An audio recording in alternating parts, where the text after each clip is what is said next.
Thanks for joining us today for AOA, ladies and gentlemen. As spring gets a little closer into the calendar, farmers across the country are gearing up to plant those crops that will become the biofuels of 2024. But in Washington, D.C., right now, biofuels policy advocates have their hands full with work coming out of Washington, D.C.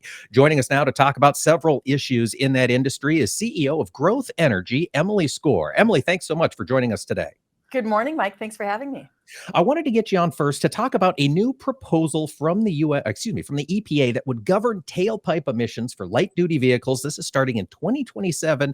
Emily, what is EPA looking at with regard to this new proposal? Well, so yes, EPA introduced this proposal, and it's a very aggressive reduction in tailpipe emissions, which is a good thing. But the very transparent intent here is to accelerate the adoption of battery electric vehicles. So we support the goals of decarbonizing transportation. We support cleaner emissions. That's exactly what ethanol achieves. But the rule itself is highly problematic because what the agency has done is they've picked one technology. And they've said of all the technology and innovation taking place in energy and automobiles right now, we're going to pick one, and that's the pathway. And in doing so, the agency utterly neglected to consider the role of biofuels, the role we play today in cleaning up tailpipe emissions, and the improved role that we can play in the future with a greater use of biofuels. So that's really what makes this rule so problematic. And so what would Growth Energy like to see in the final rule when this comes out from EPA? How would you like to see it changed? Well, several things. So first and foremost, they failed to consider the fact that the majority of the cars on the road well into 2040 are going to continue to be the internal combustion engine. So let's focus on how we clean up those tailpipe emissions. So talk about the role of E15 or an even higher blend of ethanol and what we can do in terms of achieving cleaner emissions, cleaner and reduced greenhouse gas emissions. For example, just move to E15. If we drove as a nation on a 15% blend of ethanol, that's up to a 50% reduction in particulate matter coming out of the tailpipe. And that's what the EPA is trying to achieve, but fails to consider. And not only that, Emily, but of course, we can't even get E15 around for the summer in 2023, according to the EPA. But I understand Growth Energy is working on that issue as well. What's the outlook for having that freedom available to consumers this summer? Well, I'm going to be optimistic because people in Washington understand just how important E15 is to keep fuel affordable and to keep that engine running cleanly. So because of a greatly outdated regulation, we are not allowed to purchase E15 in the summer in most parts of the country. Last year, the president waived that rule and said, yes, we're going to make sure that E15 is available because he was recognizing it's affordable, it keeps gas prices down, and it's better for the environment. So we've been having a lot of conversations with those same decision makers here in Washington and would hope that they would come out in the next few weeks with a similar waiver, giving consumers continued access to that really important high-value fuel choice.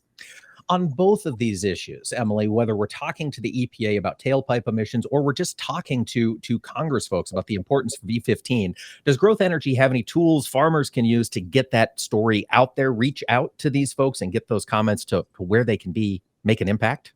Thank you for asking. Yes, we've got an E15 Now campaign running right now. If you go to the growthenergy.org website, you will be able to contact your elected official and help reinforce for them just how understand it is that we've got to have these strong policies in place.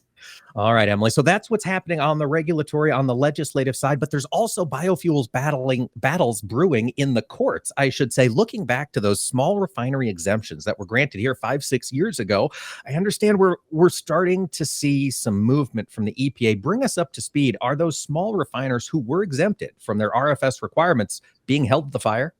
Well, in some cases, yes, and in some cases, no. So the good news, this administration has been really clear and done a fantastic job in shutting down small refinery exemptions and saying, nope, that you're an obligated party. Our intent is to blend more biofuels. So they've stopped issuing the waivers. We sued EPA this week because in reversing some decisions from the Trump administration, where the Trump administration granted 34 exemptions, totaling 1.6 billion gallons of ethanol that wasn't blended. EPA said, all right, you know what? We've changed our mind. You are obligated. But then here's what they did. They said, you know what, though? Because we're talking about a couple years ago, never mind, you're off the hook. You don't have to comply. So we are suing the agency for failing to make sure that if you're obligated, you actually have to comply all the way through to the end.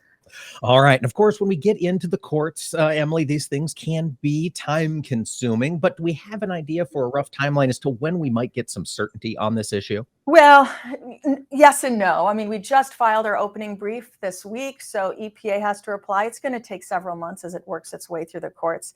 But what's really important is kind of the precedent that we continue to stress, which is if there's any way that the agency is not enforcing the RFS, we are going to hold them accountable, including, unfortunately, through the use of litigation.